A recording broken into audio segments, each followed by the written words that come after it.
Cover's pie is filling. It's gonna make me feel bad. We're gonna talk about this dude who's like in amazing physical shape, can perform like what seem like impossible feats, and we're just like, I just had pie. I just had pasta.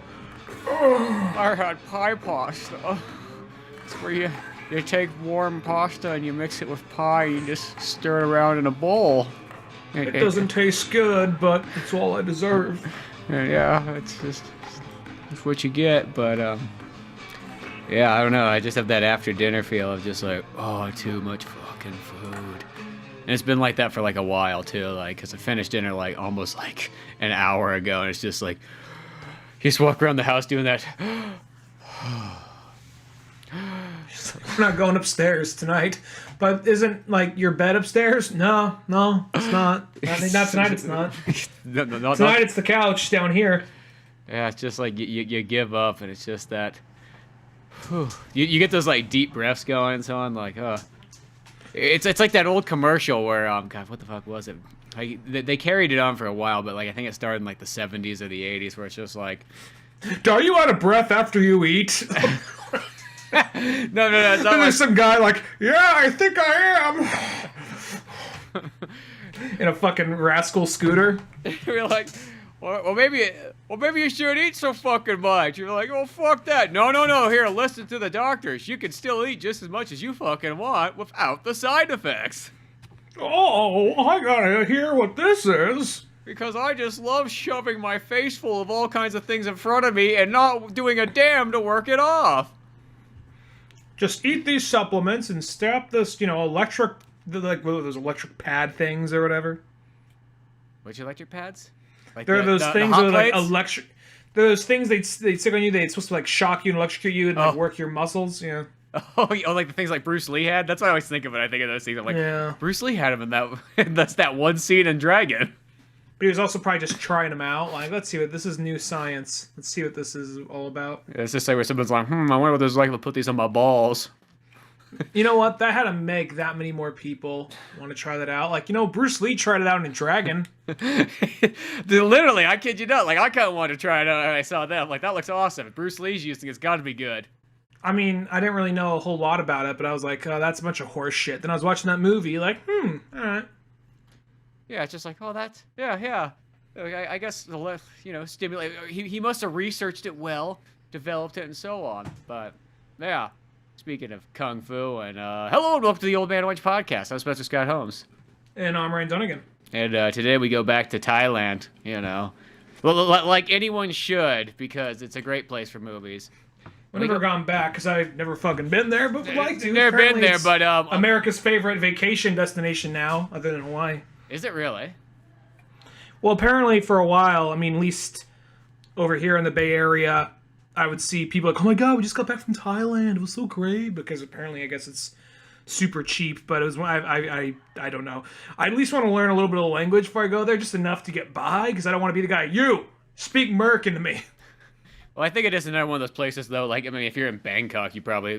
Obviously, people speak fucking, like, English there when they changed their name to fucking George in 2003, but, so that's where, like, that is. Well, I was just... But, like, you know what it probably is? Probably, like, San Francisco's like, I went to this really great Thai restaurant the other day, and I thought, you know what? I've never been to Thailand before. I didn't even know where it was till yesterday. So I took an Uber Deluxe right to the airport. Decided to take a month-long vacation. Just pulled out my... Oh my god, I'm a new person. My MasterCard Black. I got this new bicep tattoo. Yeah. That my dad gave me. What a nice fella. I love my dad, though I never visit him. He's like, I got this tattoo written in Thai on my bicep. The guy told me it means brother. And he does the Google Translate, just says asshole. Or insert dick here or something like that. Exactly. He's like, and he was a really nice guy. I think he had humor, or at least everybody around was laughing, so I laughed too. I am enlightened. Well, it's like, the way I learned about Thailand was from Tony Jaa. Tony Jaa and Sagat are the two people that have taught me everything I know about Thailand. Yeah, I don't really know a whole lot about it either, but I would like to visit it one day. And this movie was probably one of the, other than Sagat from Street Fighter, was probably one of my first, I guess... I don't know, seeing a movie set in Thailand and kind of like getting an idea of more of like, I mean, I can't say, oh, well, I know what it's like, but I mean, getting an idea of like, okay, being able to distinguish, because, you know, when you're a kid and you don't really know a whole lot about different cultures, like, okay, I can distinguish this from like other, you know, this is coming out really bad. It's funny, it's kind of like, because Ong Back's like that movie, like it's like Tony Jaa's movies. This is kind of like the premise of like Thailand to me. Is there's these really, really nice villages off in God knows where, but you know, off in the distance, where everybody's nice and happy and life is tranquil, but it's simple. You know, they don't got luxuries or anything like that. And then you go to Bangkok and all hell breaks loose. You know what I mean? There's street fights and drug dealing and people getting murdered everywhere. So it's like this weird thing. And mostly it's always some jackass from like, you know, Bangkok or one of the cities there has stolen something from the poor tranquil people of the village. And now those people have to send Tony Jaa to get it back. Whether it's a stone head or like an elephant. Yeah. Which one sounds way easier than the other. Yeah, exactly. But that's like the premise of like Ong Back is pretty much it's just like fucking Dan shows up and tries to buy whatever the dad... Well, First, let's go into like how we came across Ong Back in the first place. Well, that's true because this is a bonding experience. This is one of the ways that how the podcast started to some extent. It really is. And this is like, I remember this is how like Ryan just like could like meet and greet a bunch of people all at the same time.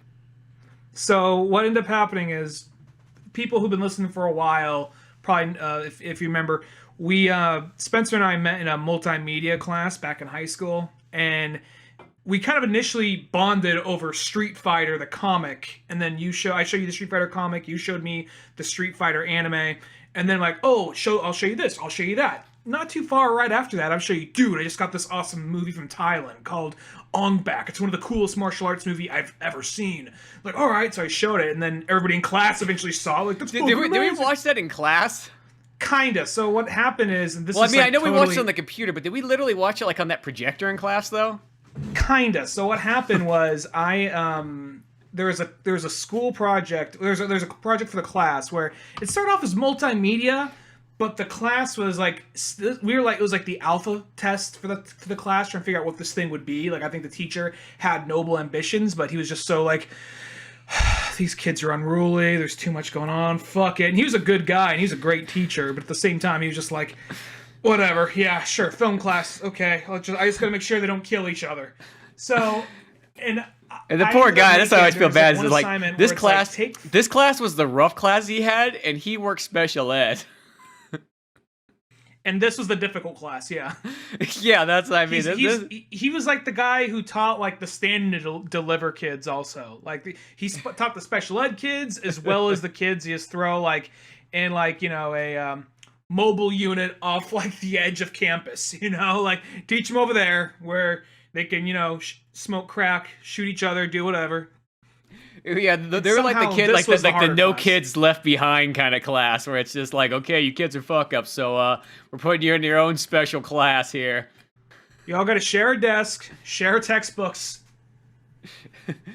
Well, you don't want to fail now, do you? If you fail at everything in life, and you'll be down at that welfare line. I know it. I just fucking know it. Looking like he's just looking at you like, oh, that one definitely is, yeah. The kid in the same clown posse shirt, oh yeah, definitely. No, but so there was an assignment where it was just an editing assignment. It was like take audio from something and take footage of something else and just overlay it in some way, and then. My thing was like, okay, well, and you know, this is like totally like 2003, 2004 type shit. Someone like that, like what a high school kid would make. I'm like, I'm just gonna make a kind of like a fan music video of a bunch of different action movies I like and play Velvet Revolver's "Set Me Free" over it. So you know where you are when you explain this too. Like what? Yeah, takes and you back it was to like. Time. It was like I could remember the movies that were on there. It was like Matrix, Matrix 3, Kill Bill, Samurai Champloo, a little bit of Cowboy Bebop, Enter the Dragon, and then I threw a little bit of Ong Back on there too.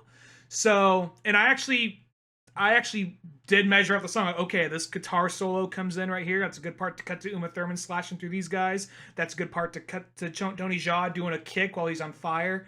So. I show that thing, and, you know, it's edited, whatever, but people are like, dude, what was that movie where the guy was on fire and kicking people and jumping up and kneeing them in the side of the head. Like, that's fucking Ong Back. Like, and then I later brought that into school, and then we were all like crowded around a computer during class time watching this thing. That's right. Okay, that's how it kind of went. Because I remember, I was like, there's a process. So you were pretty much bringing like the Thailand culture to fucking California. County.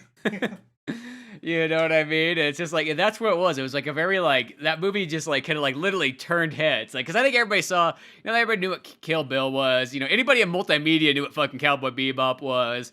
Matrix and so on. But the second that one came out, I was like, what the fuck is that martial arts movie? Yeah, so that was one of those things where people started like, dude, like, like even people who weren't even into martial arts movies were wanting to watch that. So, and I remember actually of all places, I saw like ads for it like on G4 back when it was still, when that was still around. And then I was just like, man, that movie's not coming here. But then sure enough, I think it showed up at Blockbuster or something, and I bought it right there. So, well, that was that good time period. It was kind of like pretty much post when Jet Li had all his real famous movies. It's like, okay, well, who's the next guy we can kind of bring out? So they started releasing all kinds of like good copied like martial arts films, and you had like I think that's also when like the Dragon Dynasty, like Tarantino ones sort of started up. They might came a little bit later than Ong Back, but like you had like the Miramax bringing out all kinds of martial arts films and so on, and it was kind of like that good golden age, or another golden age of like martial arts films being re-released, and then sadly, as I always say, it's like after Man with the Iron Fist, that was like literally like the last like big martial arts film to be released in theaters, and then or American theaters, that is. And then since then, it's like it's been reduced to like straight to DVD. Not saying that there's not a bunch of good ones, but they just sadly don't come out in theaters anymore. Now this movie, obviously, I think you had to see it like special theaters, but like The Protector, though I didn't show it at our theater. I remember I had trailers for it, but or if it did, it showed real slim. But I remember you could still see that though in most major theaters. Protector, yeah, that one. Didn't come to ours still, but yeah, I remember they showed trailers for it. They showed trailers. They do a lot of cock teasing for it. You probably could have saw if we drove to Modesto for it.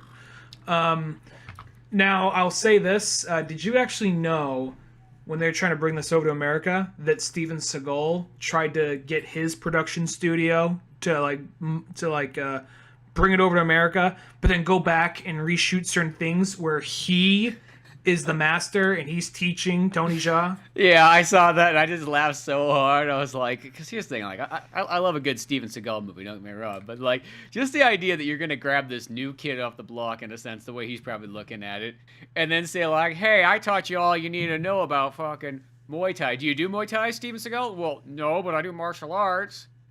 Then shut the fuck up and sit back, Steven. You're old. Well, it's also one of those things like, okay, yeah, all right. Let's have your character showing me how to do a push-up. Yeah, because this is like, we can't do that? All right, well, let's have your character showing me how to do a pull-up. Oh, fuck, you can't do that either. Okay, we'll make it easy. Run and jump over this. Show me some parkour. Oh, fuck, you can't do that either? Oh, man, God, this is going to be hard to shoot. Well, it's just that sad thing where Steven Seagal had like those 80s movies where like he's doing all kinds of cool stuff, and then like I guess he just assumed that was just gonna stick with him if life is if you don't practice it, that's okay. And then as time kind of went on, he just kind of became just a little bit more chubbier actor, just kind of being like, Steven, look at Jean-Claude Van Damme or Stallone or Arnold, they're all still in good shape. Just saying. I'm not gonna give him shit for getting fat. I get it, but it's one of those things where it's like you can't. Come on. You could always be like, his role in like Machete was fine because he like took a few swings and he was more like a drug dealer kind of character, and that was fine. I can't believe that he's gonna show Tony Jaa how it's done. Well, yeah, just picture of like this one like kind of Italian guy fucking living in like this rural village in Thailand, like. I almost want to see it can I just get that cut just for the hell of it? You know what I mean? I do want to see it. I am kind of curious. It's kind of like how they have that special cut of Godzilla where the white dude is suddenly the main character. Like, oh, I'm the one white guy here in this old black and white Japanese movie. I know, yeah. If you watch like the American version of the original Godzilla, and I can't remember what the guy's name is, but that's pretty much what the Steven Seagal thing would have been like. It's just like, let's just add this one guy into it, just so we could sell it to, well, I guess so you could sell it to Steven Seagal fans. I don't know who else you're selling it to. Steven Seagal is literally like that kind of guy. Like, once again, like, I love a good classic Steven Seagal movie, but he is like, any movie he comes out nowadays, that's only for like the most hardcore Steven Seagal fan. Well, I'm just thinking about Steven Seagal in the aspect of like, it's just like, because there was that period where he was really kind of being a diva and kind of fool himself on a lot of sets and whatnot. And like that, like probably like late 90s. And I'm just feeling like pitching it like, what if they're not trying to steal a Buddha head back? What if they're trying to steal a statue of me? we appreciate the thought, Steven, but like they're trying to steal my head, and right in your darkest moment when you don't know if you can like muster the strength to do it, you see like a vision of me, and I'm like, remember I taught you how to do a push-up, and then you get up and you like do one of those like I don't know what you call it, but the thing where you jump up and like elbow him in the side of the neck or whatever. Yeah, I taught you that, and I think that's a good like full circle thing, like themes. Like how movies have themes. They say something beginning, they come back around if they follow through. We get it, yeah. He's like, well, here's the thing. Look, this statue almost looks like me. Just cut the head off and put my head on the head of Buddha. I'm all zen and shit. I got deep and philosophical. And just give him that like Italian ponytail and it's set. Oh man, I actually, the more I'm saying it, the more I kind of want to see this now. Yeah, that's what I mean. Like I kind of want to see that version. Like, you know what I mean? Because they had the thing too. Because like Eurocorp or whatever, or Eurocore. What's his face? His fucking movie studio. Luc Besson's the one who brought over to the West to Europe and America and everything like that. But it sounds like that he took it and kind of like just cut a couple things out. Like apparently there's some other like side story with like the main chick's like sister or something. And then I think it said like something like also like it might have cut like one of the fights down just a little bit, which you guys kind of like, why would you just leave it as is? Like, you know what? I want to see. Believe me, if I'm already sitting down watching a Thailand movie, you could believe that I probably care about those extra 10 minutes. Well, I'm wondering this. We won't jump too far ahead, and we will go in chronological order here in a minute. And this movie is very straightforward. I mean, it's more of just. It's a very straightforward movie, and it shows how good. I mean, good. It's kind of like one of those things. It's kind of like this. Production value is definitely better, but like it's kind of like Return of the Dragon, where very simple, very straightforward story, but you just happen to have a prodigy as the main character. Yeah, that's kind of true. Because that's what's the kind of interesting thing about this movie is you watch this one, and I'll say this: it has that feeling like if you're a kid kind of watching it, like shit, we could make a kung fu movie. As long as we had one friend who was as good as Tony Jaa at martial arts. Like, you probably couldn't do like the three-wheeled taxi, nothing like that. You couldn't probably do some of the other stuff in the movie. But at the same time, like, because there's some stuff where you could tell the production was a little bigger. But this does look like a small budget movie, but still by no means looks bad or cheap out of that. It's like you kind of had what it had, and it made like way more than what you'd expect it to be. And this is still probably one of my favorite martial arts movies, or just one of my favorite action movies in general. No, I kind of agree too, because just even rewatching, because it's actually been a little bit of a time since I've seen it. Like I probably haven't seen it in like 4 or 5 years or something like that. And it is one of those ones just rewatching again, you just kind of go, damn, this movie is so good. It's one of those ones like whole way through, it's just some of the best action you've ever seen.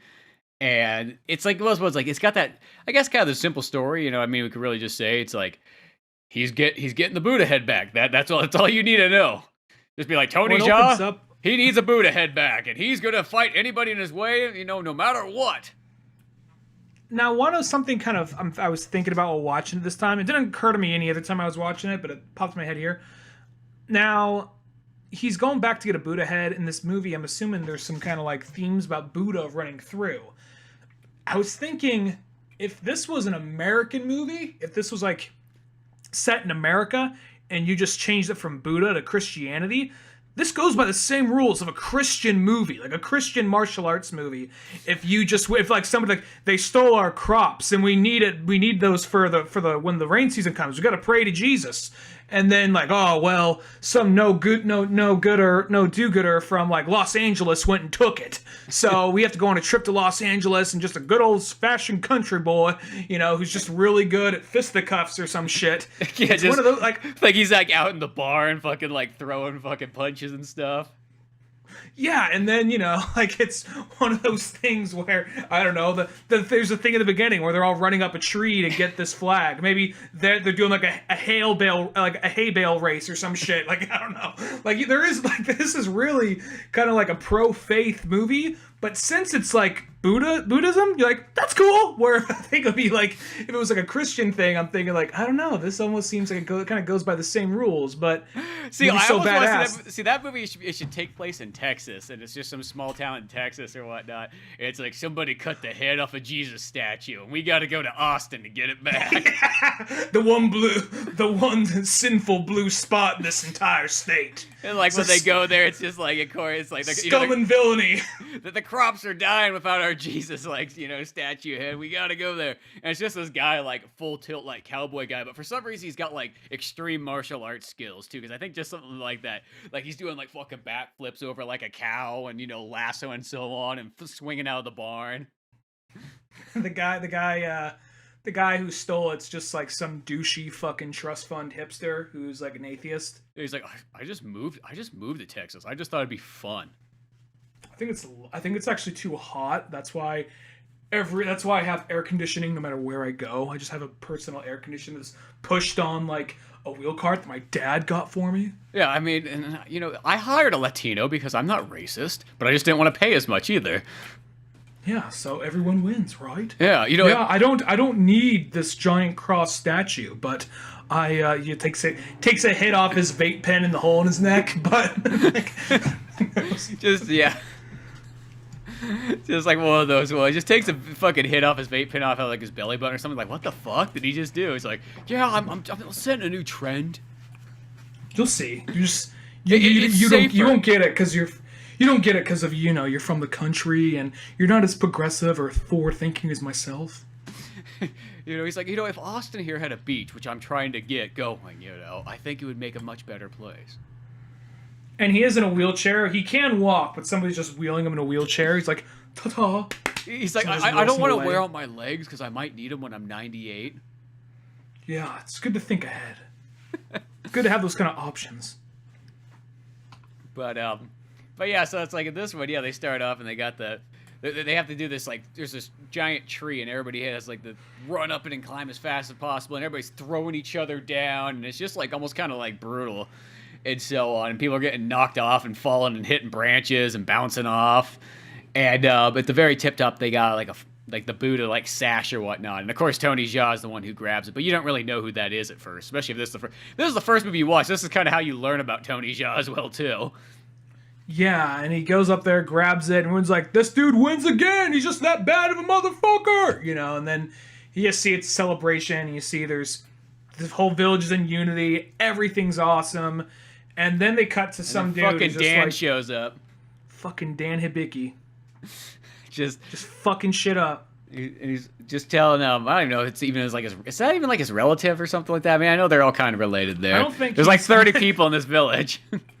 I don't think that was his relative. I think he was just there, like he was looking to buy the statue. He says like, "Oh, come on, man, just give me the statue." He's just like, "I said you can come look at it, but I didn't say I was gonna sell it. Like, I had to take a day off work to get out here. Oh, come on, man. Well, if you think about selling it, just give me a call. Like, I don't got a phone." Like, oh, just getting all like pissed off and flustered and bounces. And then later, Tony Jaa's out there practicing Muay Thai. And you find out the village elder, who I guess Steven Seagal is like, "I know that's probably like a friend of yours and he means a lot to you, but eating means a lot to me. So if we can just edit him out of there and put me in." We can even do the South Park I know thing you where don't it's want CG in this movie, but you could almost even just CG my head onto his head. You seen the way, like, South Park does it with, like, Saddam Hussein? Yeah, I don't mind cheap animation. I think it's funny, actually. Yeah, so basically, he does. So basically, he's out there and he's just like, "Now promise me you will never learn. You never like kick someone in the side of the head with your elbow or like your knee. Like, why'd you teach me Muay Thai to balance and train you? Like, yeah, but I mean, I devoted my entire life to Muay Thai, and you just don't tell me like, okay, now never use it." Yeah, it's like giving a kid like the keys to a Ferrari, but like, no, not yet, or ever for that matter. You know, it's just like one of those ones. I always think it's kind of funny because that always I mean, that's the classic martial arts thing. We're going to teach you everything about these deadly martial arts skills, things that will kill people in one hit, but don't you dare ever use them. He's like, why does he not want me to like punch people? Because he accidentally kicked someone. He accidentally like elbowed someone so hard in the neck one time they died. Like, oh damn, yeah, that's why he cares. That's why he's worried. It's like, don't worry, everything's gonna be okay. And that guy gets beaten the fuck out of, and Dan and his men come in and steal the head of the Buddha statue, and the Ong Back, and he's like, they stole the head. There's this old lady. He's like, they stole the head of the Ong Back, those bastards.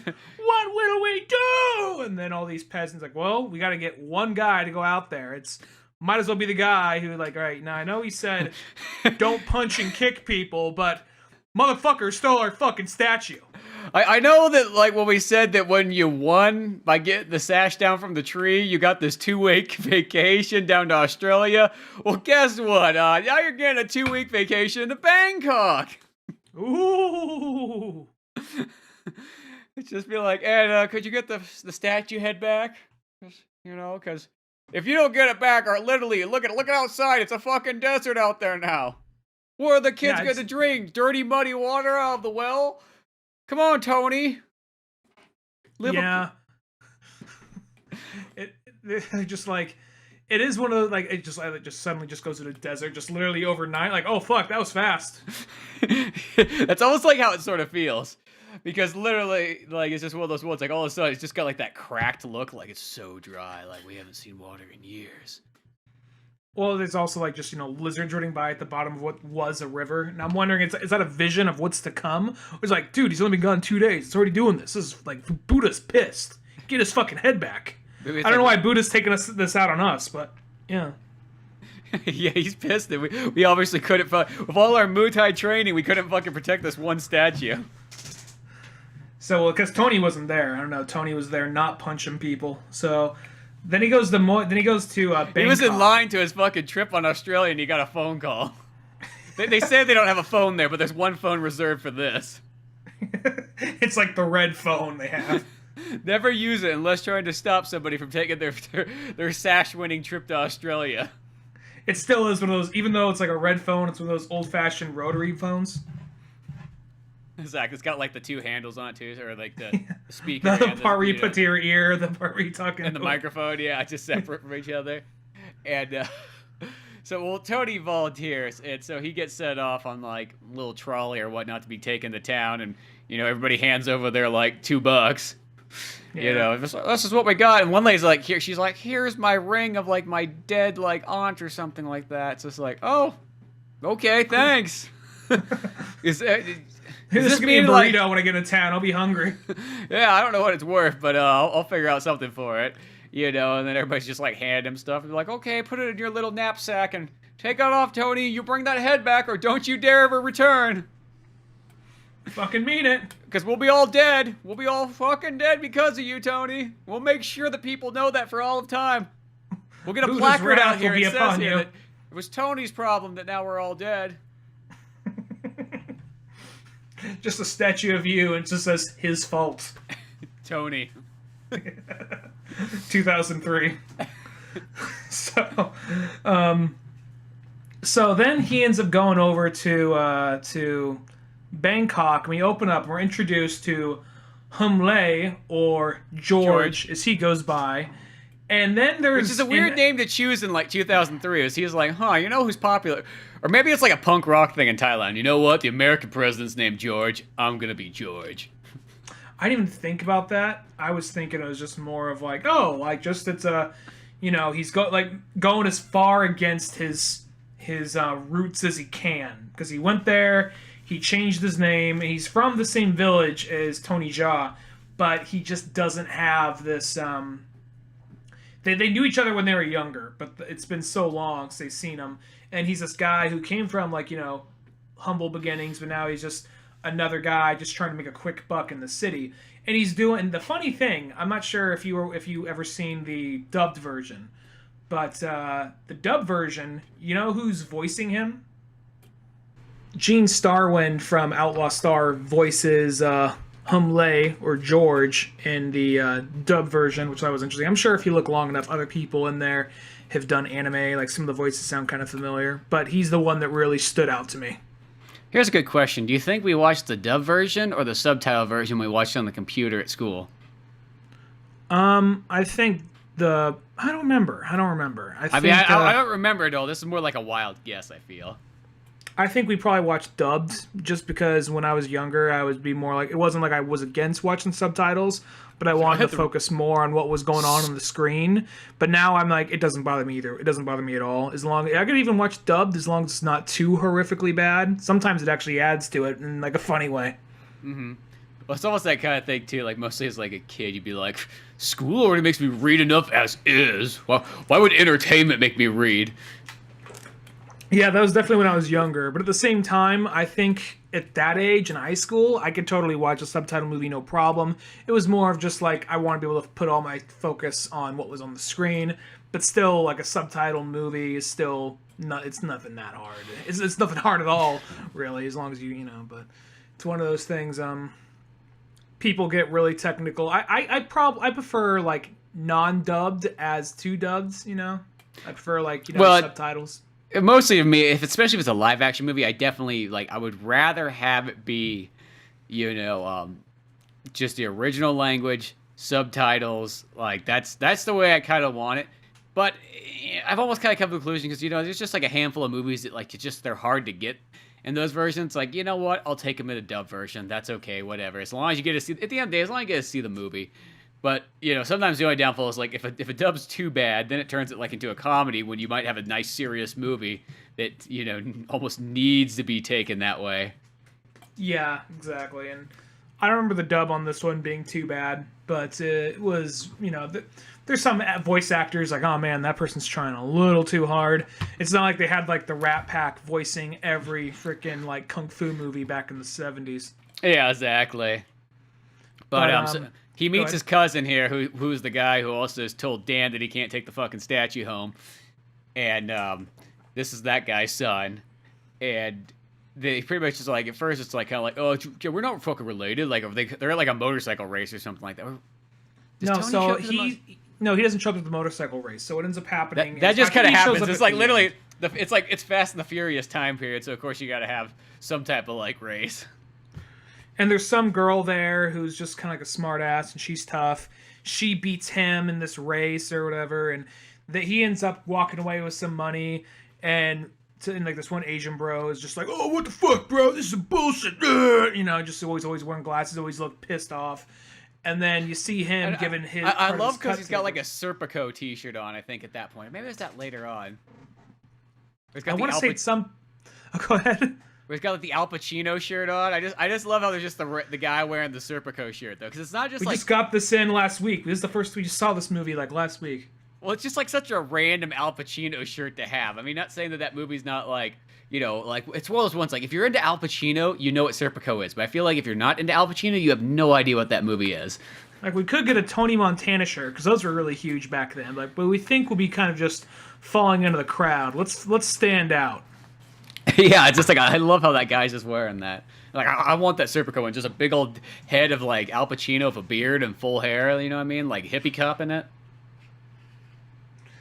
So that we see that he basically made a back alley deal, and he's just basically intentionally like throwing races or whatever. And this girl is his partner, and unfortunately, I don't remember her name, but I'll be honest, I think it's Moy Lake, yeah. And I'm gonna be I want to give credit where credit's due, but I'm gonna butcher all these names of all these actors. I'm not even sure if she even tried, but she does a good job though. Yeah, I mean, sometimes it's just easier just go, okay, it's not Steven Seagal. The one girl in the movie, yeah, the one girl. In the movie. Literally the one chick that's pretty much not like the waitress who's getting like pretty much raped by like the guy. Well, not really getting raped, but like she's just getting like dry humped by one of the fighters, and nobody seems to care. Or the girl that ODs, which I'm wondering if that was her sister. That's what I was wondering too, because once I read that, because there's that part, because like where George is like he makes it out like he knows who that is in the scene, and you're like, who is that? Like I don't know who that is. Do you know who that is? Like shit, like Fucking Yeah. Luke Besson just decided we didn't need that fucking extra scene in there, but he left that one in there.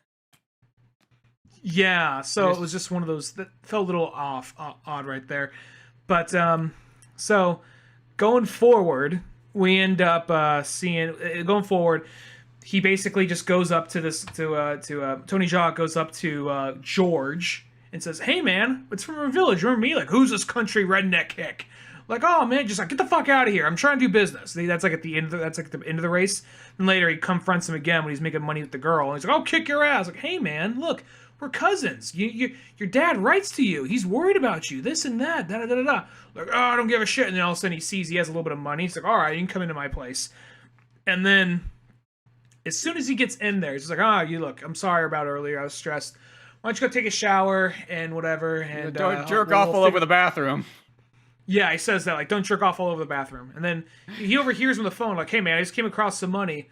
I'll meet you over at the fight club or whatever." And he's like, "What?" He just realized he took his money. So he chases him down. So it starts off, like, I'll say this. The movie does a good job of Tony Jaa being kind of naive, but he's not stupid. Because I think a lot of the times they make the guy who's so naive and so nice, they make him, like, just borderline, like, dude, are you, like, what the fuck's wrong with you? How did you not put this together yet? And for some reason that happens in a lot of action, like a lot of kung fu movies. Like, the guy's really good at kung fu, but bad at everything else. Yeah. And they get that across in Tony Jaa's, in this one, that he's not dumb, though. It's like, he fell for that once, and through the rest of the movie, he's going to have trouble believing George. Yeah, it's almost like one of those ones, like, I'll trust you once, but, I don't make the same mistake twice.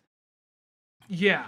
And then what ends up happening is he goes to this club, and there's this big fight going on, and that's where he introduced the bad guy, this guy with like a hole in his neck, and he's just one of those dumbass crime boss villains. And the thing is, he's stupid as fuck, and he's not likable, but he's not meant to be. I think he's meant to be somebody who, he's not that deep of a character, nor is he meant to be a likable or fun character. You're really just meant to sit there and hate him. Yeah, exactly. And that's how I think, like, a good villain should be kind of written. It's just like, you know what? It's just shitty people, and that's who he is. Man, he smoked too much, has a hole in his lung. He talks with, like, one of those, like, talks like that, like fucking Ned in South Park. And, for some reason, for a line that Ned said, it's nothing really all that funny, just the way he says, like, "I'm scared." For some reason, that's always stood out to me. It's like when they got the staring eye bullfrog or whatever it was. Oh, yeah, that's right. "I'm scared." I don't know why. That just, the way he says that just always made me laugh as a kid. Yeah. Poor Dad, but yeah, so he's up there just betting with this, like, happy-go-lucky guy on the fights and so on, like that. The Bangkok's nicest crime lord, I'm assuming. Yeah, it's like the happiest guy and the most angriest two guys are up there at, like, their, like, VIP suite, which is just, like, one story above, betting on stuff. And as Tony Jaa shows up, it's just almost like he's just looking for his cousin. Like, he's, like, almost like oblivious. Like, hey, there's a fight going on. There's all kinds of people cheering and so on. He just, like, probably walked in there, probably didn't even buy a ticket in. Just, like, came on and just, he's like, "Dude, cousin, where's my money at?" And he's like, "Oh, it's over there, at the ticket booth." And, like, it is, like, almost like, I spent it all. But Tony's just like, "Whatever, I'm gonna go get it back." Just walks halfway across, like, the fighting arena. And they're like, "Oh, a challenger." And then, like, because this guy's been doing good the whole time, and his name is, like, Pearl Harbor, and he's this guy who, he's just like this, he looks kind of like, God, I'm trying to blank on his name, but he's the guy who is in, he's the Punisher. He's the new Punisher. He does look like that guy a lot. What's his name? Fuck. Drawing a blank on his name. He was in Fury. Yeah, he's in Wolf of Wall Street. He's in all kinds of stuff. Well, that guy, he looks a lot like him, and we just saw this big fight going on, and then he's just, like, cutting across, like, whatever, and that guy's like, he's like, and, like, Tony's just trying to walk past them, and the guy just runs at him, and then Tony just flat out does that thing where he kind of does, like, sort of the I don't know what to call it, like a scorpion kick. Like, he leans in and basically knees the guy in the throat with his leg, and his one other foot just totally stays on the ground. And the guy just goes down, the music stops, people stop, like, what the fuck? And he just walks by, like, all right, we got the money. Like, no, I just want the villagers' money. And they just give him this little, like, knapsack, like Zelda-style sack of, like, rupees or whatever. Yeah, he's like, "I need my villagers' rupees back." Oh, believe me, they were out, like, picking up rocks and chopping grass all day long for that. he gets it, just holds it up. Down, down, down, down. Like, all right, I'm leaving. And his cousin's like, dude, you just turned out. Like, there was probably 5 times this amount of money that like they gave you for winning. It's like, fuck it, I don't care. It's not the villagers' money. That's somebody else. That's somebody else's villagers' money. And then later he's walking through. He's like, okay, we're gonna find this thing, and he keeps on like. George, the next day, George is like, look, we gotta work together. We gotta figure this out. He's like, all right, just take me over and we'll find Ong Back's head because I need to get that so we can grow crops again and all that shit. He's just like, oh yeah, well, fuck your town, fuck the village. They don't give a shit, this and that. We kind of learned that like George, I guess, sent a letter to his father saying like, oh yeah, I'm sorry I never became an ordained minister for Buddhism. And, yeah, sorry, I can't send you any money because, we're a small-ass village. We're poor as fuck. What do you expect? Yeah, because that was the whole thing, is the father was looking forward to George becoming a Buddhist monk, and I guess streams just aren't going to happen. Yeah, and then from there, George has to go to his job, and he's a dealer at an underground casino type deal, and the girl shows up, Moylek shows up, and she starts winning a bunch of hands right in a row, and his boss is getting all like, what the fuck, this is bullshit, this is fucking bullshit, like no, let me check her, and cards do fall out, but he catches them, hides them, like, all right, get the fuck out of here. They're splitting the money again, and then... Which I have to say... That guy I really have to say, though, like, that was, like, the most terrible way to do, like, that card thing. Like, she won 15 times in a row. Who's not going to get suspicious of that? Like, you know what I mean? Yeah, like, you could have spread it out, like, where, like, she wins a couple hands, loses a couple hands, wins some more, loses some more. But she's progressively winning all night. Mm-hmm. So it is one of those things where... she's young, she's eager, I guess. Well, I think it's just... Maybe she won't try to get next time. I think it's just that thing. It's just... maybe it's just supposed to show that they're not that great a con artist. No, probably that too. And then they get out of there, and then later they're splitting the money, and they're talking to Tony again, and out of that, the guy that was running the races, as well as the guy who was doing the gambling, all show up, and they get wise to their schemes, and that's how you get this really cool on-foot, like, parkour scene. Yeah, it's a really awesome, like, battle and whatnot. They're kind of trying to escape and so on. And well, at first it's like Tony takes on like 5 guys and just like takes them on out. But then next thing you know, there's like 20 guys coming after them all. And they're just like, oh crap, let's just run out of here. And this like movie really utilizes, like, I mean, like this is in a lot of martial arts movies, but like mostly they always kind of like savor these ones, where this one uses it a lot, where like they have like you see an action scene, it's like, let's see that again from another angle, and maybe we'll see it from a third angle, because it uses it like a lot, but it's never like a bad thing, you know what I mean? No, it's always something that is impressive when they do it. It's not like one of those things like one random punch, like Steven Seagal will be like, let's do me doing that push-up again, that was really hard to pull off. Where this, it's like, it is like, it's usually him jumping up and doing like a really difficult kick, or him jumping over something in a really cool way. So it's you get why they use it when they use it, even though they do it a lot. Mm-hmm. And even this chase, even this, parkour chasing, apparently as they walk by on the graffiti, I didn't notice this, but apparently somewhere in there, it's just like Spielberg, let's work together, is written on like graffiti in the background somewhere. Yeah, I know, and there's another one, like, I think it's at the bike chase, or the taxi chase scene, and it's like, it says something about like Luke Besson as well, too. And then there's also, I thought what totally seemed like a scene out of like a Spielberg movie during that is because the whole time while Tony Jaa is looking cool, George is just like flumping around, and even though he's just a total fuck up, something about it, once he starts to like trip over his own balls throughout this chase scene, it endears you a little bit more to him for some reason. And because Tony Jaa, he's like always jumping over something, and at some point there's like this rack of knives he jumps over, and then George does the same thing but barely gets by, rips his pants, like, oh, it's not my day, and just keeps on running. And then later he comes across like this lady who has a stand, and she's like, has a knife, and he grabs the knife, pulls around, the guys stop, and then they all just walk forward. He grabs a bigger knife, they all stop, and then you just hear this lady, knives for sale! This old lady just walking with this big bucket of knives, knives for sale! Then this abrupt cut of just all them chasing him with knives. Like, that seems like something out of a Spielberg movie right there. Yeah, that definitely does kind of have that. And well, that's the thing too, is this movie does have like those kind of like comedic, it has like that nice kind of comedic moments in it, but nothing that takes you out of the seriousness of the movie at the same time. Yeah.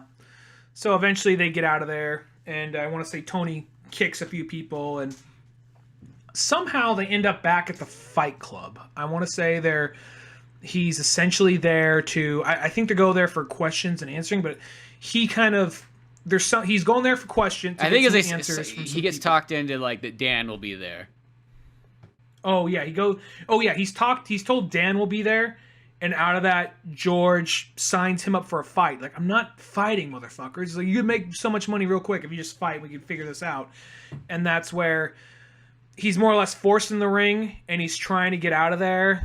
And then somebody, like, he's trying to leave, but someone puts a gun to him. And then I think someone in multimedia actually wanted to show that whole scene to the class, because there's a guy who's fighting like Bruce Lee. He has an afro. Oh yeah, that's right. I do remember someone being like, yeah, it's like they almost just kind of ripped your idea. I feel like, Ryan already showed this. You're just pretty much doing what Ryan's doing now, which is of a different seed, just because you didn't have a DVD with you.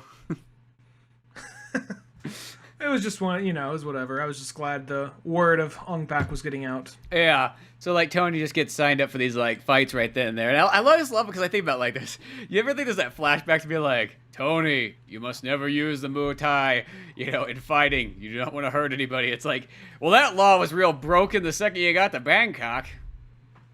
Oh, yeah. I mean, as soon as you stepped into Bangkok, like, people start getting elbowed in the neck. So, yeah. Yeah, well, what happens in Bangkok, martial arts wise? Nobody takes help. You know what I mean? It stays there. Yeah, exactly. Don't follow you out. But yeah, he fights this Afro guy. Awesome fight with the Bruce Lee guy. And then who's the second guy after that he fights? Second guy. Well, first before he does that, there's this guy who looks like Zach Wilde's roadie. Who's just all like, I don't give a fuck, yeah, I am British and I have long hair and I can fuck anybody who's got Muay Thai because Thailand could suck my British balls. It's like, well, it's like British boxing is the only... He, like, starts groping like a waitress and all that type of shit. He's like, what are you guys gonna do? British man in Asia, I'm unstoppable. The colonist is what they call me. It's just this big. He just has like that kind of like big kind of Galook kind of like fighting style. I don't know how else to say it, but that's like the, you know what I mean? Like he's just like somewhat wrestling, but not. I don't know, kind of like that. Just like he just kind of like the big, like you'd see a lot of times in '80s action movies. Like, well, what's that guy's martial? Like, well, he's a big guy. He picks people up and slams them on the ground. Oh, and then okay. then what's funny to me, is then he goes up. I think the guy's name was Bear or something like that. And people go up and, like, there's the one guy who's like, hey, man, knock it off. I'll show you. And then, like, that guy totally went in there being like, man, if I at least, it doesn't matter if I get my ass kicked. If I stick up for this girl, I'm so getting laid tonight. Well, it's that, too. He's like, you know what? He's like, I'll show people what Thailand's all about. This is my chance. I'll keep the Muay Thai thing. The fucking... And then the British guy's like, oh, I'm gonna fucking kill him. What do you think about that, Tony? What are you gonna do? You gonna fight me? Or are you gonna let me kill this little bitch in front of you? That whole part, yeah, that part was fun, and just seeing him just beat, because he look, beats, Tony, I'm raping this guy now. What are you gonna do about that, huh? Well, it's one thing when it's a girl, but when it's a man, you can't let that happen. just raping this poor guy on the battlefield. Like like George is all like, Tony, you can't let him do that. You can't let him just rape another Thailand man, like right on the Kumite floor. Well, there's even the part where, like, as he's doing that, George is coming like the voice of reason, like, you can't let a Thai go down, Tang. That's like Tony's real name. He's like, Tang, you can't let this happen. That's why I brought you here today.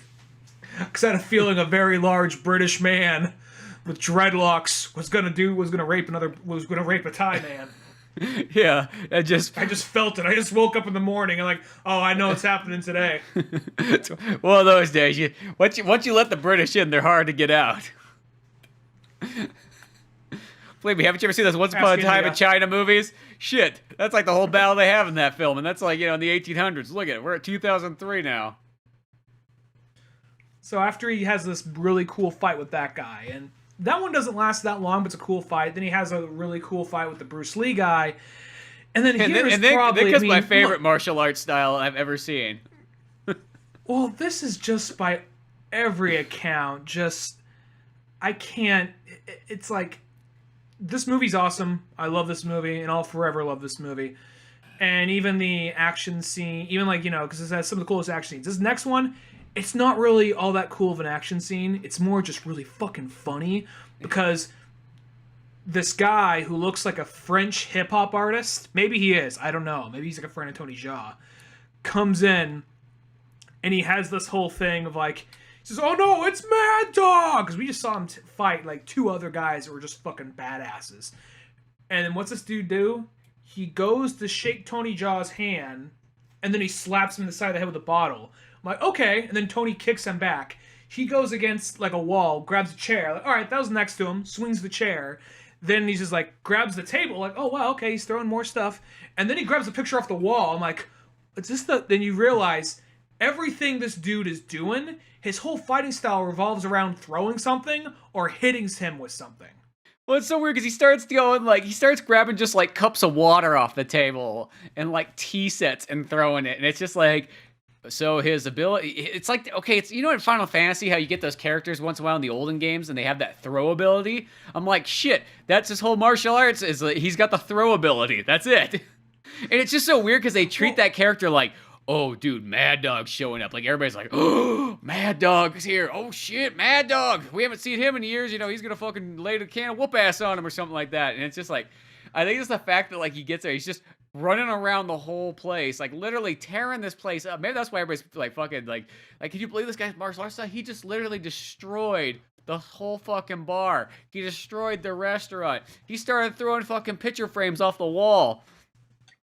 He throws 2 kicks. A whole new. Well, he throws 2 kicks and he throws a punch. None of them land. He needs He needs to actually throw something at him, and it's one of those things where it's just oh man, our insurance company had to create a whole new policy just to cover this guy. Yeah, it's just it's so weird because it's I think the oddest part about it is that the scene's taken so serious, and I'm not too sure. Is that the scene supposed to be serious, or is that funny? Is that funny to an American, or is it overly whoa in Thailand? The throwing's a very respected martial art. I could see it being one of those things where they thought people would I think they just want to give this guy his own thing, and not saying Tony's being prima donna about it, but I could see it being one of those things we don't want him being outshined. And I don't think because all the guys who's fighting before weren't really likable in any way. I mean, they were strong. The first guy was strong, but he was a little rapey. Second guy was strong and a good fighter, but we saw he was kind of cowardly because after Tony won, the guy tried to sucker punch him and kick him from behind. So I think this guy, it's meant to be, I don't know, he seems like the first guy he should have fought, not the second guy, or not like the last guy. I know, and I think the whole thing is maybe it is supposed to be kind of a joke because it's almost such a build-up, and just the fact that this is the guy he has to fight last is the guy with the fucking weird martial art throwing thing. You know what I mean? Maybe that's just what it is. I don't know.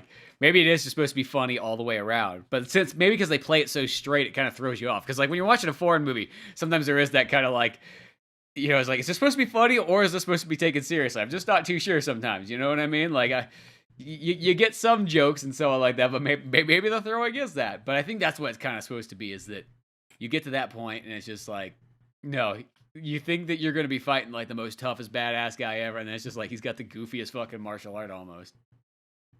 Mm-hmm. Yeah, I could see something kind of like that. So, and then, they, for some reason, I don't know why, Mr. Cancer Throat has seen Tony Jaa beat the fuck out of everybody this dude puts him up to, and just for once you think, you know what, I'm gonna bet on the guy who's just kneeing people in the throat while the other foot stays firmly planted on the ground. I'm gonna bet on that guy just once, And he's all like, Yeah, because no, I stand by what I said. Like, are you? You see what's happening? You beat the teacup guy, the guy chucking teacups. You just beat the fuck out of that guy. Yeah, Mr. Teacup. Yeah, Mad Dog. Yeah, he beat the guy made out of just muscle and rape. Right, so I think you should be getting a little bit more like aware of who you're dealing with by this point. I know, because that's really like how it is. This guy, like, he just doesn't want to fucking lose. That's almost like the story of this movie. Is this guy? It's like he could just bet on Tony Jaa and everything would work out fine, but God forbid he has to do that. He's got to keep on. He's got to keep that bet going and just keep finding cheating ways to try to go against Tony. But the fight with Mad Dog leads into this dude's suite, and that's where they see Dan. And I want to say, I'm not sure if that leads to the motorcycle chase, if they're right there, or if that happens a little bit later. But I think it does lead to the motorcycle chase, actually. Either way, what ends up happening. The motorcycle chase comes pretty soon right afterwards, at least. Let's just say that. Yeah, it comes right afterwards. And then during that chase, like, it's kind of funny because the motorcycle chase, it is kind of cool, but it's also like you see all these guys in these little, like, you know, go-kart, three wheel motorcycle cabs. And at some point, you know, it kind of goes like, does this Mario Kart thing? Where they kind of all like start to like, where they all kind of like crash into each other, and like a tank of propane gets loose. There's just massive explosion off this one that just kind of rams into him last, and one's flipping up in the air. I think they even have the Hofstadter scream. Maybe they do, because yeah, there is that one just flipping. It's just like they have almost like that Blues Brothers thing where like when one like guy crashes, like there's like 8 other guys. Just you don't really need any more crashing, but it just keeps happening. Yeah. Actually, you know what? That happens later, because what ends up happening is they end up finding out where Dan is. After all that, that's where I want to say they saw him there, and then I want to say they saw him there, and then George's like, "Look, I know where Dan is. We'll find a way to get him." And that's where. It's kind of weird. This girl comes out of nowhere. This really pretty Thai girl comes out of nowhere, and she has like a bunch of heroin or something tucked into her bra. And then they go in there, they break in there. It's like, before they actually get in there, though, I should mention, the guy's making out with the girl, and we get across that Dan's kind of like, we already know he's kind of weaselly, kind of shitty, but he just has this whole thing where he's just all like, "Oh, come on, you don't want to party?" He's like, "I don't want to deal anymore." "Why don't you want to do anymore?" "I want to kick it. I want to get clean." Like, "Oh, you want to get clean, you stupid bitch? Whatever." And then he like takes the heroin, rubs it in her face. So she's like, you know, just laying there, kind of like ODing.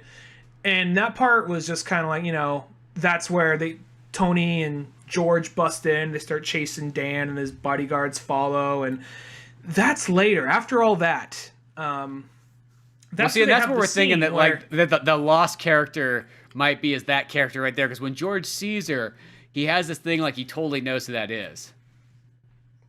Yeah, he like calls her name. Yeah, and that was one of those things. Was like, what the fuck, you know? So, and I felt bad for that girl. I felt really bad for that girl, because she was just, you know, just of all the people to get killed by and all the ways to go. Yeah, you fucking Dan.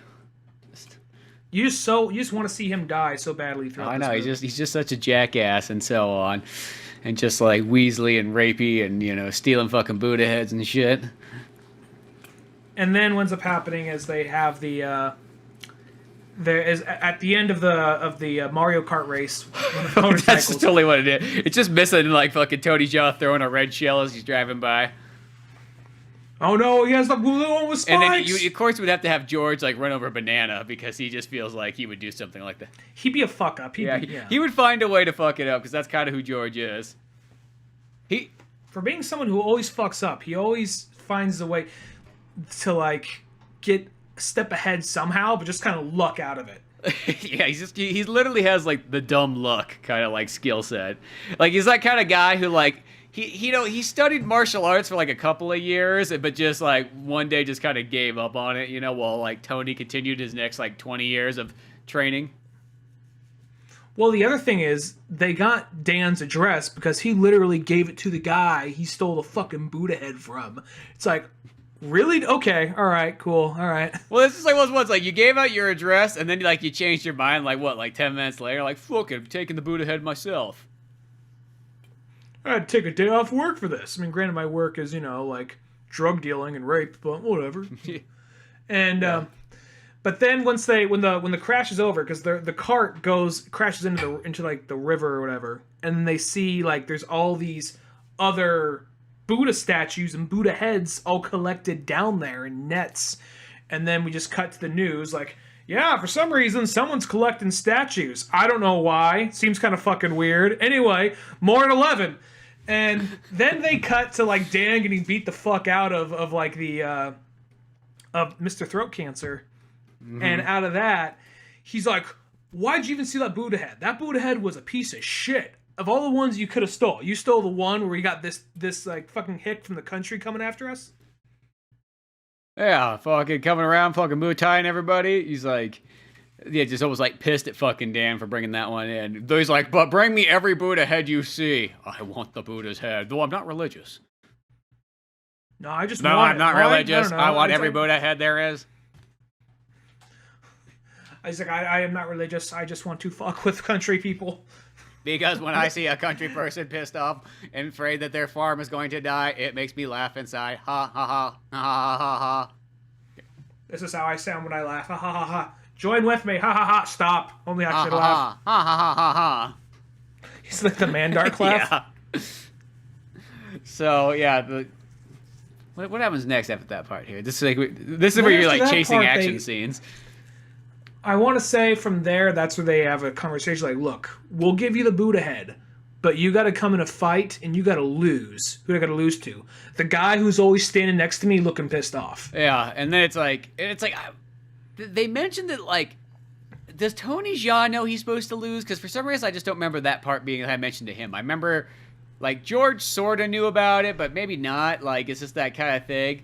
Because it sort of like feels like it comes to Tony Jaa's character, like it kind of comes up because the other guy, of course, ejects himself with some type of like pretty much pain reducer that so you won't feel anything the second goes down there in that fight, so that every single hit that Tony does it feels like it's doing no damage to him. Though I bet you the day after for the other guy's fucking terrible.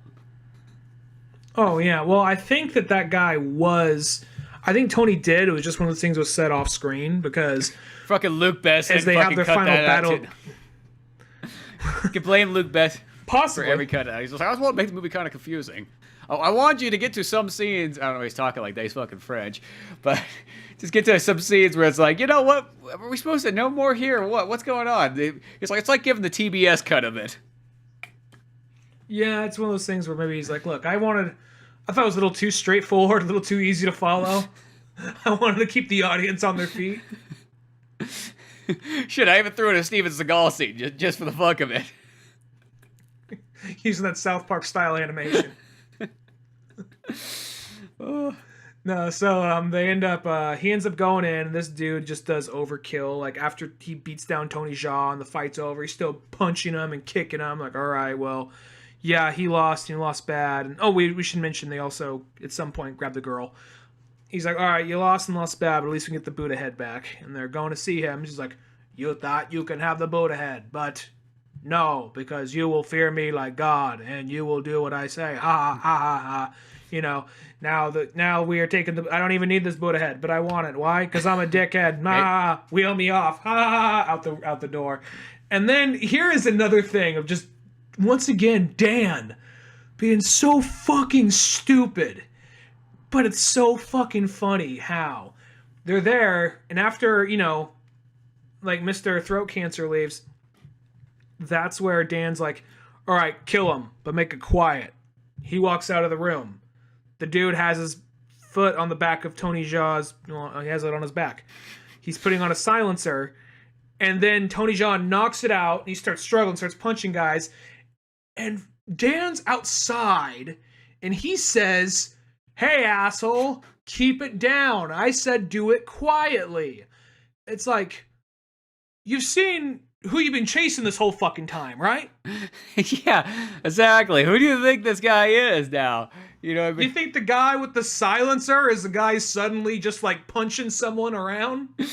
Yeah, well, once there's a fucking ruckus going on, I'm pretty sure you gotta fear the Tony. Hey, guys, I said knock it off. They're being too loud. The cops might come. I know we're out. I know we're out in the middle of a country, but still. If you turn around, you could see, that there's a 7-Eleven over there, and they're not the nicest. They wouldn't let me put premium in my motorcycle. Guys, you're being too... Oh, shit, Tony's coming out of there, and he's pissed. Yeah. He just, like... Fucking, like... And he's, like, at some point, like, on fire. Literally on fire, punching somebody. Yeah. Well, it's just, like, I love when he does, like, that flip, and it's just, like, his feet just, like, land in pretty much some gasoline. You're like, oh, I know that's coming back around for something cool. Your feet don't just randomly land in gasoline, let's just say that. Yeah. He's, like, on fire kicking people, and he takes everybody down. George... like Pokemon tackles one guy out a window, and then that's about as far as he gets. That's baby steps for him. Yeah, he puts like a college try into everything, and gets like one shot at it. He is, you know what? He really is kind of like the Krillin. Krillin was a little bit more of a dick. Yeah, he's got kind of like a Krillin hair. He's like got a little bit of hair. He's got a little bit of hair that he bleached blonde. Mm-hmm. But it almost kind of blends into his head depending on like how the lighting looks. And then they find out where he's at, and they're at some kind of, I guess some kind of dig site or wherever, where there's a massive Buddha head there. And Tony comes in like, yo, I want that Buddha head. And then he's like, oh, all right, well, guess what? You got to fight all like these guys first. All right, done. He just starts knocking out all these guys. No problem. This really badass action scene. The only part that makes me cringe, and not like in a, oh, that's bad, but oh, fuck, God, the thought of that just makes me, like, when the one guy comes at him with, like, this big, long saw blade, and he kind of blocks it with his wrist, and you see it cutting into his wrist and kind of blood running down, that's the one part of the movie where I'm like, oh, fuck. Well, that's... like, I handle all the bone snapping. Yeah, well, that's just a cool scene in itself, because, like, one, like, when have you ever seen in any other movie, like, a guy fighting with an old-fashioned, like, double-handed two-person saw? You know what I mean? Like, that right there was just like, dude, that's such a fucking cool idea. Yeah, and the scene goes on a little while longer. He just takes a bunch of these fuckers out, and George is still there kind of fumbling around, pushing people, and doing what he can. But ultimately... He's there always sometimes at, like, kind of the right moment to somewhat save Tony. Mm-hmm. And then what ends up happening is he ends up getting a second shot at the guy he had to throw the fight through. And then the guy says to him, like, maybe it is one of those things he didn't know. Like, he says, like, careful, last time he threw the fight. And maybe, like, Tony's like, Which that also like goes like, I totally by the way, you know how when you came home and you were so excited about how good you did at the fight? Yeah, that fight was thrown, so, don't let that be a confidence, like, kind of decreaser. Just go on with it. I know I probably shouldn't have brought that up, but I thought I should have brought it up all at the same time, so, FYI. Because that's kind of that thing where it's like you sit some guy out like, oh yeah, by the way, that last fight that you thought you did so good at, he was pulling his punches. Yeah, you didn't really win it. You still, it was your Make-A-Wish day. You still hit like a bitch, just saying. I mean, you have to inject yourself with 45 of those things, and I know you say you don't like needles, and we see it like tense up and a little bit of a tear build up every time you do that, but still, we know how badly you want it, even though you really want it that badly. You're not gonna get it. Yeah, exactly. So they have this... because you're not Tony. So that's fine. This is where like Tony like fucking tears this guy up. You know what I mean? Just at first. And then as it kind of goes, I can't remember how it goes, like, but he somehow loses, and then like next thing you know, Tony gets distracted, and he's like, I cannot lose, and then just takes like 6 of those needles and just like jams it into his chest and just like starts freaking out. He like hulks out on him. And I want to say the big finishing thing is they both run into each other like midair and do a jump kick, and Tony's kick lands. They both just drop to the ground. And out of that, I want to say Tony's all like, oh, dazed, and that's where he comes across the Buddha head, and that's where the cancer throw guy dives out of his wheelchair with like a hammer, starts hitting Tony, and then like George pushes Tony out of the way, and he takes most of the hits, and then because the cancer guy's like, I will destroy what you love most with my hammer of justice, and then it's like, and then poor George fucking jumps in the way. It's like, oh, George is gonna knock the Buddha head out of the way. It's like, oh no, George just kind of grabs the Buddha head and just takes the blows from a hammer from an old man. Yeah, which you think it would just been more like a... That's how hard he's hitting, really. But I think it would have been like that from this old dude. But still, you know, I get it. And you don't question it till its movie's over. Like, how hard can that guy really fucking hit? He's wheeling around in the old wheelchair all day. I doubt he does any deadlifts in that fucking thing. He's still smoking, though he had throat cancer. You know what I mean? Like, he's that guy. Yeah. So he's probably like, you know what I mean? Like, well, those ones, like, they can't be that strong at hits. But as that kind of happened, whatever, his hits are strong enough to make the giant Buddha head start to fall off after they were, like, sawing it down. And that head... It's like, Buddha's vengeance is upon you! It just comes crashing down on him. Yeah, George, like, somewhat rolls out of the way, and this thing comes crashing down. Buddha head smashes fucking cancer, you know, throat cancer. And then all of a sudden, like, you know, they're down at the bottom, and fucking George is, like, underneath the rubble and so on, and just sort of alive. But, of course, the Buddha head's okay, so that's what matters. That's what matters. Ong Back is not destroyed. And then even, like, the chick comes running in from God knows where. I don't know. She clearly didn't show up to the last second, but she shows up. Let's assume it's there. Let's blame Luc Besson. Yeah, there's probably some other scene of her sister and so on that probably makes more sense. But you know, like they show up and it's just like, you know, she's so sad that George is fucking dying there and so on. And apparently heard that there's also a deleted scene that they had because they weren't too sure what thing I knew they want. Well, I want George to survive, or do we want him to die? Committee says they want him to die. Yeah, I think it's when he became good right as he was dying. I think it's a little bit more fitting that way. Well, yeah, because he does have kind of a good, like, arc. Because he just starts off as, like, the shittiest kid ever. And then as, like, time goes on, it's like, oh, he does become kind of worthy of, like, wanting to take care of, like, his village and so on. Mm-hmm. So I feel it's kind of, like, fitting. It's like a sacrifice. Like, I feel like it could probably work both ways. But I feel like, I get it. Yeah, and then it just kind of ends with them, like... Cuts away, and we see the girl had nowhere to go, and then she's living in Tony Jaa's village, and she's like, oh, okay, I'm living the simple life, not going to school like I said I was going to earlier. And then I know I promised George I would on his, like, deathbed, literally, and next thing you know, I'm fucking carrying, like, you know, platter of food for a festival, you know, of 30 people. Which they say that's I just realized something. I don't need work. Just fun. I gotta pull some crops once in a while and just hope that Buddha head don't get stolen again. Yeah, because once the Buddha head goes, then the crops go, and then all hell breaks loose. And then for some reason, like, is that Tony, like, riding the elephant up there at the end? Does he have his head shaved and bleached like fucking George's? I think one of them might be. I don't remember. I don't know. I just remember looking at them like, is that fucking Tony? I mean, like, it makes sense, I guess, because he wants to honor him somehow, but, like, it looks fucking weird, too. Yeah, I think that's Tony at the end. Yeah, and maybe he just wants to go. Maybe he just wants to go wander the earth, or then he's like, you know, I'm going to go to Australia, and I'm going to bring in this elephant with me. Yeah, because I realized that's where those fucking dirty people took my elephant to. Sequel note. Now we should mention, as good as this one is, there's Ong Back 2 and 3. In Ong Back 2. I'm not sure if there's anything. They're way different. They take place like in ancient days, and they're like it's weird pacing, but there's some amazing action scenes in it. Just some amazing action scenes. There's like a hint of fantasy to it, and maybe it's meant to be like Ting's like great grandfather or some shit. I don't know, but it's like this old. But then like you get to like the third one. And I never finished the third one. I never finished it. Maybe because I was just like, I don't know. I have no problem seeing it eventually, but it just wasn't Ong Back 1. Well, that's all I can remember is, like, both 2 and 3 I've only seen once, and I really don't remember the third one, but I kind of remember the second one still. And it's like, I remember, yeah, the second one did have some cool fight scenes, but it was just one of those ones, like, I think just also, like, when you totally, like, change it, like, to, like, oh, well, you had this movie where it's, like, a street fighting, like, pretty much blood sport type movie. And then all of a sudden, it's like, now we're in, like, ancient days. And it's not saying that's not cool, but, like, that's just so, like, oh, well, that wasn't really what I was expecting and so on.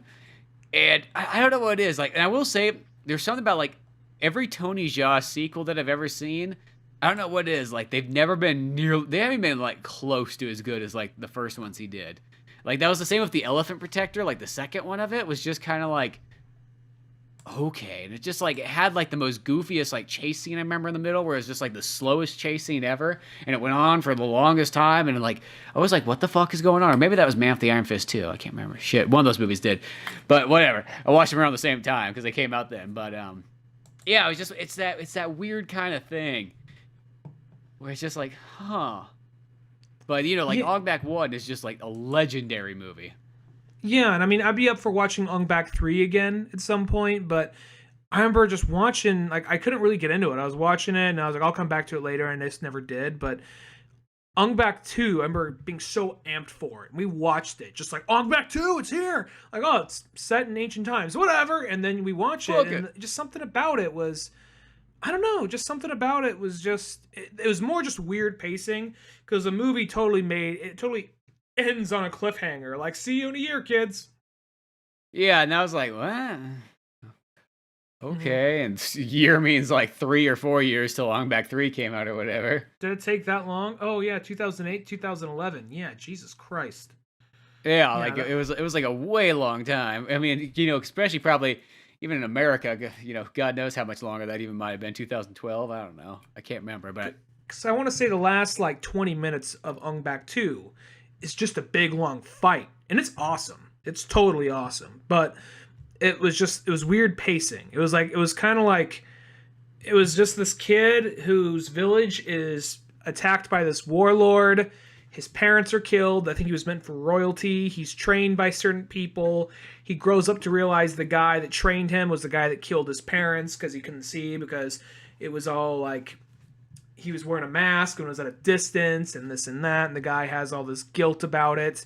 And then they all come for him at the very end. He fights him off for a while, and it's a really awesome scene. But he gets caught, and it just ends. And then I want to say there's like a crow guy, like someone with like was like a crow with powers, like could fly or some shit. And then I never finished the third one. I got like, you know, like 20 minutes into it. Like, I'll finish it later, and then it was off Netflix. So yeah, so it's like those days where it's like, you know, you start a movie, but then you kind of realize, you know, I'm not really in the mood for this right now. Mm-hmm. Yeah. You know, I remember there's like a weird alligator-looking guy in it. I remember that. Huh. Yeah, it'd be interesting to sit down and watch 2 and 3 again, but yeah, it's like, yeah, not the same as the first one. Another thing that's kind of weird is that I know that Luc Besson also changed the soundtrack on this one too. So apparently the original one has like some kind of like Thai rock soundtrack. So I don't know if that means it's got like some type of like heavy metal guitar for the fight scenes instead of kind of like these... I don't know what it is. Like cause kind of music always sounds like kind of in Ong Back's kind of like traditional with like maybe like slight kind of like hip hop kind of DJ mixing. Like, you know what I mean? Like, I always thought hip hop. Oh, go ahead. Sorry. Well, as I say, it kind of has like that, like, it sounds like like, I don't know what I'd assume traditional, you know, Thai music would be, but then you kind of mix in like some kind of like beats and stuff with it. Well, I always thought hip hop worked pretty well with kung fu and martial art movies, but I always feel like it's always a producer's idea unless you're the RZA making a movie. Which, did you see the RZA promotional ads on the DVD? No, I didn't watch those ones actually. Or I might have saw them back in the day, but I should have watched them again if that was the case. So it opens up with RZA. He's like in a Wu-Tang jersey, just going through this like iron chain link fence, just pulling it aside. And there's some like, you know, there's some dudes. There's a bunch of dudes like just trying to like almost. It looks like they're just like play boxing in the middle with everybody else like bouncing like around him, like betting, like, oh man, go ahead, got him, Joe.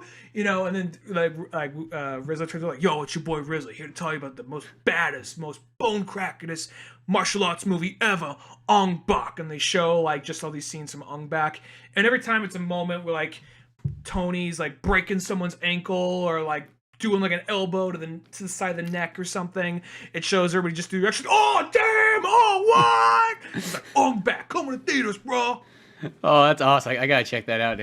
That's amazing. RZA always seems like he always feels like the guy who's like the gateway for like martial arts movies to people. Like he's kind of like the leader of all that kind of stuff. You know? I feel like he always produced a lot of that. I mean, I really like not just because of him, but I like Afro Samurai. I love the soundtrack he did for that. Oh yeah. That's another great one. No, it's like most ones. I think that like the hip hop and all that stuff, I think that works well with martial arts because it's got kind of like that same kind of like movement patterns and almost kind of works well in it. But I would like to see what that original score is of like the Thai rock group, whatever the heck that is. because that just sounds interesting in itself. And they had like I think another thing is Luc Besson, because I don't think he was having America mostly in mind. I think maybe he was having Europe in mind for this, because he has a French hip hop group doing the closing song. Oh yeah. At first when I was listening to that song again, I was like, is this one of these songs where it explains the whole movie like in a rap beat? I'm like, oh well, no, not really. It's actually might. No, because it's talking about L.A. Oh, okay. So I'm like, well, maybe it's talking about that one for the early draft we had before we went to Texas on our American one. Somewhere in there, yeah. Because that'd be amazing if it was just like, because that movie, because like technically like Ong Back ends kind of like on a very like positive, like, yes, almost you could say like religious note, like we got back the head, we have the the whole village is having a parade, everything is green once again, life is fantastic, and then just having like that, yo, it's Tony, he lost the head, he's got to go to Bangkok. Shoot the head of the Ong Back. Where you at, the Ong Back?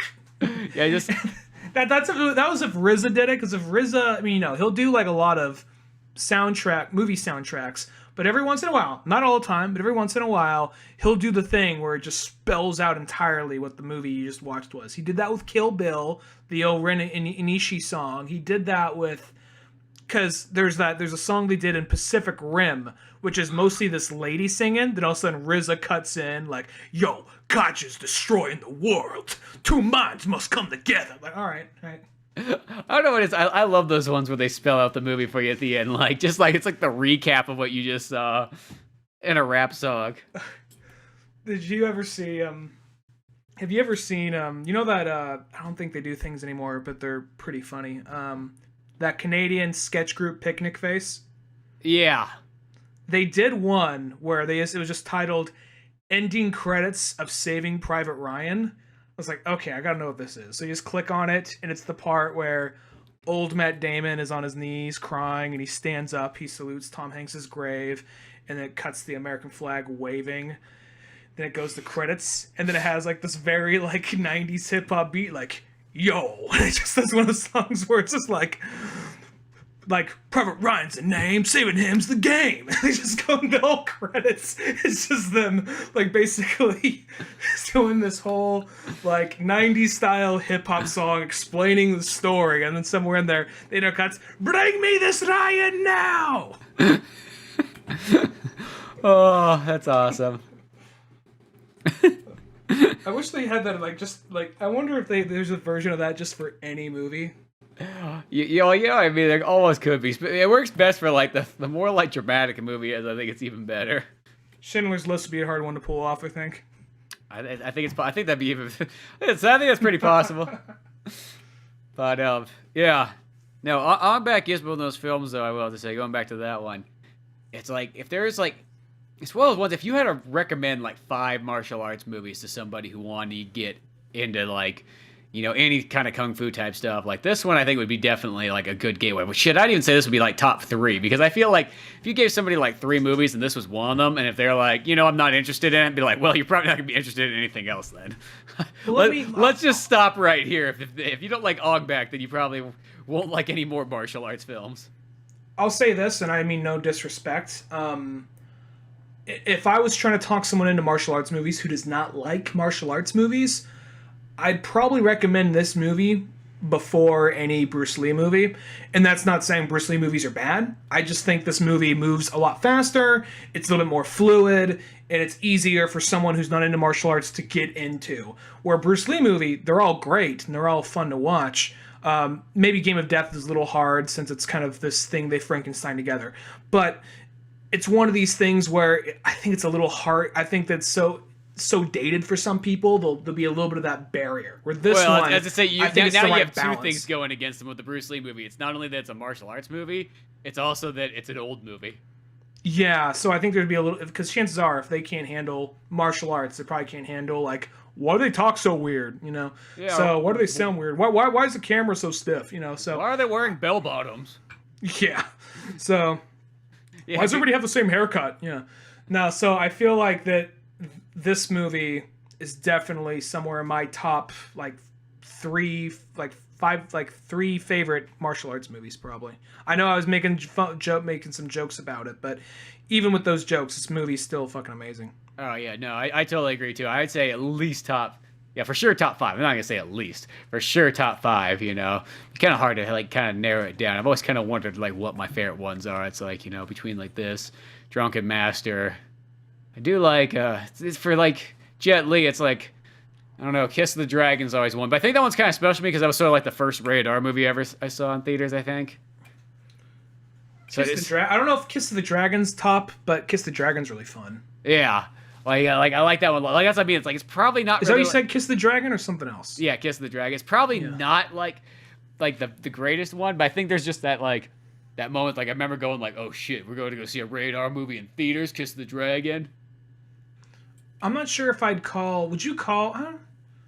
Maybe Kill Bill. Maybe you could throw them both together as one. I think I could throw that. I mean, I don't know. Would you call that? Because that's kind of a that's mishmash. Kind of almost, yeah, that one's kind of almost mismatched. I'm not saying you couldn't have it as part of like martial arts. It definitely it is in there. I don't know if I'd consider it full martial arts. That'd be kind of like calling a Steven Seagal movie. You know what I mean? It's like, yeah, there's some guys throwing punches. Like, you know what I mean? Like, it's kind of like. You know, it's definitely got like, well, it's got like the elements of it all, but like, well, in the grand scheme of things, I think Jet Li's Fearless is definitely up there for me. Yeah, that's another good one too. There's so many good ones. That one, just even the fighting, just like, you know, there's a period where it slows down for a while, but you really do care about the story for that dude and what he's going through. And then there's also just the action. The action in that movie's fucking amazing. No, yeah, that one definitely. Well, that's because that was gonna be his last movie until he realized the money wasn't coming in still or something. Yeah. Says, oh yeah, what's Jet get paid for? Punching. Yeah, shit. I'm not Jackie Chan. I can't have a fucking singing career too. All right, that was my year-long break. I'm back. But yeah, good times to be had. Check this movie out. We'll put a little link into the show notes there for you if you want to grab yourself some Ong Back. And then go to oldmanorange.com for more podcasts, cartoons, comic books like Pizza Boys, the animations, and all that fun stuff. Till then, I'm Spencer Scott Holmes. And I'm Ryan Dunigan. Oh, see you some other time. Later, folks. Thanks again for listening to the Old Man Orange podcast. Sure, check out oldmanorange.com for more podcasts, cartoons, music, animation, and a whole lot more. We also have the Old Man Orange blog going with all kinds of fun stuff. If you easily want to support the show, use one of our Amazon links either on the website or in the description of the podcast below. Rate, review, and subscribe to the show either on Podbean, iTunes, Spotify, YouTube, Newgrounds, or anywhere else that you seem to get this podcast from. Grab the sitcom-styled comic book Pizza Boys on either Comix Central, Comixology, or Amazon. Want more podcasts? Check out the Indie Comics Club over at Comix Central. I also got a workout website called Thor's Hidden Gym, filled with fitness tips and tricks, videos, and a whole lot more fun stuff in the calisthenics world. Talk to us on Twitter at Spencer S. Holmes and Dunigan Ryan. Like our Facebook pages of Old Man Orange Productions and Pizza Boys Comic. Thanks again. We're out of here.